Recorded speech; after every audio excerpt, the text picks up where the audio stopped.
మనకు ఉద్యోగం వచ్చిందో బస్ కంపెనీలో ఓనర్. అదే ఓనర్ తర్వాత ఓనర్ అంత ఉద్యోగం అనమాట. మొత్తం పెత్తనం మందే. ఏ పని చేసినా క్లియర్ గా ఉండాలి, క్లీన్ గా ఉండాలి. సరిగ్గా పని చేయలేదనుకో ఓడ బీకేస్తా, విసిరి పారేస్తా. అమ్మో, ఓడ బీకేస్తా విసిరి పారేస్తా అంటున్నారు. అవేమన్నా బస్ టైర్లా? నా కింద పనిచేసే ఉద్యోగస్తులు అన్నమాట. కఠినంగా ఉండక తప్పదు. అసలు మా ఓనర్ నా మీద ఎన్ని బరువులు బాధ్యతలు పెట్టాడు తెలుసా?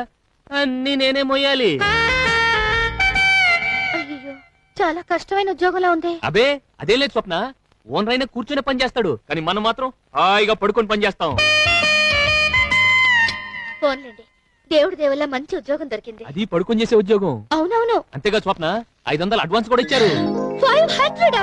1000 వేస్తా ఉన్నారు. కాదు కూడదు సరిపోదని చెప్పి ముక్కి పిండి మరి 500 వసూలు చేసుకొచ్చాను.